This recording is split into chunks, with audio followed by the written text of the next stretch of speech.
ভিডিওটি সম্পূর্ণ দেখবেন। বাস্তু বন্ধন কিভাবে দিই এটা আলোচনা করব।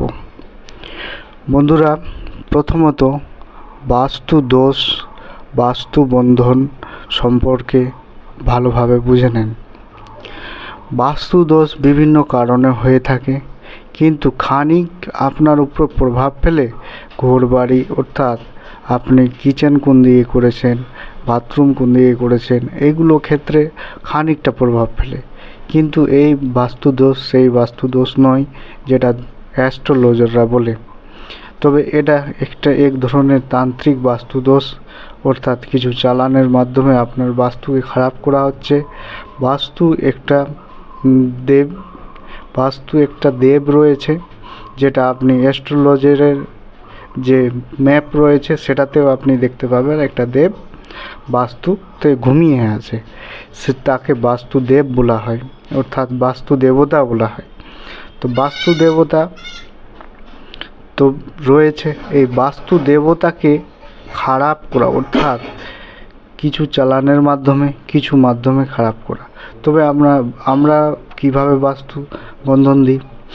প্রথমত আপনার বাড়িতে গিয়ে এই কাজ করা হয়, অর্থাৎ আপনি যেখানে থাকেন সেখানে গিয়ে, অর্থাৎ আপনি যদি কোনো কোম্পানি খুলেছেন সেখানেও যদি বাস্তু দোষের অসুবিধা হয়ে থাকে, তো আমরা একটা বাস্তু পজিটিভ ঊর্জা, অর্থাৎ নেগেটিভ ঊর্জা নয়, পজিটিভ ঊর্জার সঞ্চারের জন্য কিছু তান্ত্রিক ক্রিয়াকলাপ করা হয়।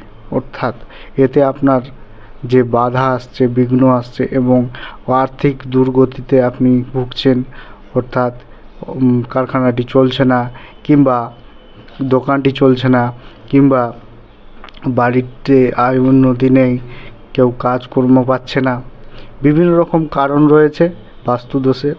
তবে অনেকের শরীরও খারাপ হয়, মারাত্মক রোগে ভুগছেন, কিন্তু যখন ট্রিটমেন্ট করাচ্ছেন কিছু পাচ্ছেন না। তো এগুলো অনেক সময় বাস্তু দোষের ক্ষেত্রেও হয়ে থাকে।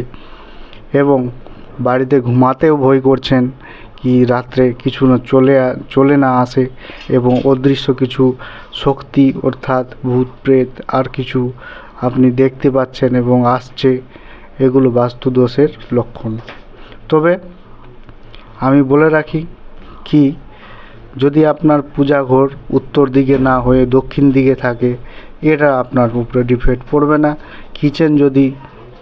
কিচেন যদি উত্তর পশ্চিম কোণে থাকে, এইভাবে কোনো অতটা পার্থক্য পড়ে না, কিন্তু এটা বাস্তু দোষ, আলাদা দোষ, যেটা বাস্তু দেবতাকে, অর্থাৎ দেবকে দ্বারা চালানের মাধ্যমে